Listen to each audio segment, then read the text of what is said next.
Plagiarism is a major issue in the academic community. Many students resort to copying and pasting information from various sources without correct or any referencing or citation. They sometimes also paraphrase ideas without acknowledging the source, which is why it's important that we have a recording that addresses referencing. What is plagiarism? Plagiarism is copying information or ideas without the acknowledgement of the author. And why do students do it?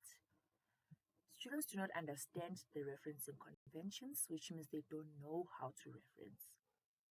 They do not know how to integrate sources into the material that they are working with. So that means they don't know how to do what we call in-text referencing. They do not understand citation applies to quotation, statistics, and paraphrasing. So that means if you take the idea of an author exactly as it is and you quote it, you are supposed to reference it. Statistics, because cannot be changed, you are supposed to reference them. Even if you paraphrase, the original idea does not belong to you, so it has to be referenced.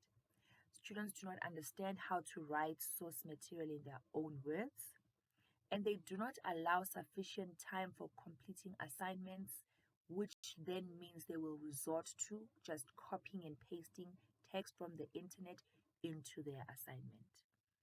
How can students avoid plagiarism? They need to read information, then put aside the source and write from the notes. That will allow you to use more of your own words than the words of the original writer. They need to cite authors using correct in-text citation and also include citation in the reference section. Paraphrase information from sources. Underline keywords from the source, replace keywords, rearrange the order of the keywords, and formulate a new sentence. These are some of the things that students can do in order to avoid plagiarizing. Why is it so important that we need to reference? We reference because we want to substantiate our arguments. We reference because we want to acknowledge the original author whose ideas we are using in the text, to document sequential development of knowledge, to provide examples of a particular theme, to introduce a discussion in an essay, to avoid plagiarism, most importantly, to enable the reader to verify information, and to follow up on information provided in an assignment. In the next couple of slides, we are going to look at the basic elements of referencing. We're going to start by looking at the basic elements of in-text referencing when you are using the Harvard style of referencing. Now, there is different styles of referencing. There is what we call the APA, most commonly, and the Harvard style.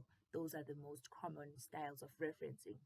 In this presentation, we are going to focus solely on the Harvard style of referencing, and this is the recommended style of referencing that you should also use when you write your assignments. Now, if you are doing in-text referencing, what are some of the most basic elements that are required? To cite a source using Harvard referencing style usually requires only 3 elements, and that is the author or authors, the year of the publication, and the page number. If you are going to quote, this is what it will look like. For instance, here's a quotation: "The younger generation naturally possesses sophisticated visual literacy skills." That is taken exactly as it was presented in the original text. And if I have put this quotation in between my assignment or my essay, this is then how I would reference. And this is what we call in-text referencing. In brackets after that quotation, I would put the author's name, the year, and the page number from which the quotation was taken. If I am going to paraphrase, that means I am going to use my own words to translate the ideas of the author.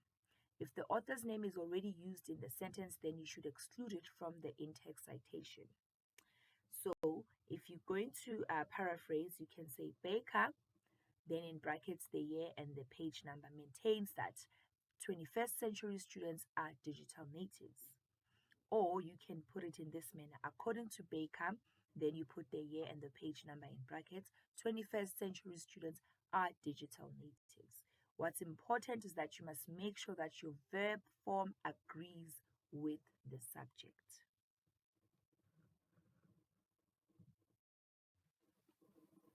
Printed books require that you include the following features in your referencing: the author's initials and surname, or surname and initials rather, the publication date of the book, the title of the book, which is written out or typed out in italics, the edition of the book, the city or town where the book was published, and the publisher.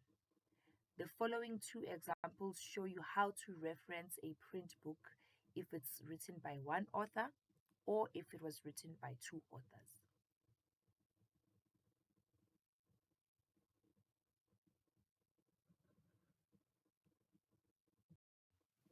If you have consulted a journal, a newspaper, or a magazine article which is print, the following features are required in your referencing: surname and initials of the author, the year when the journal was published, the title of the article, the title of the journal, and the title of the journal must be typed out in italics, the journal volume, the journal issue number, the month if it's available, the first and last pages of the article. And this is the example of how one would cite a print journal.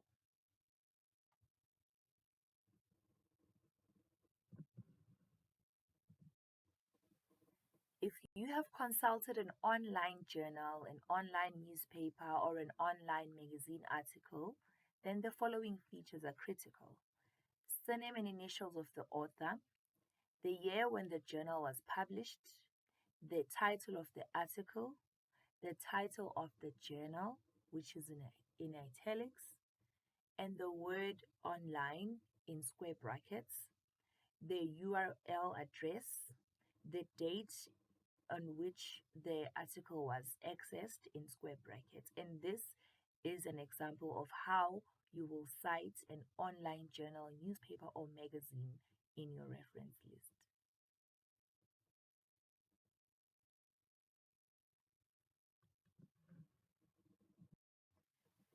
And these are the sources that I consulted when I was putting together this presentation.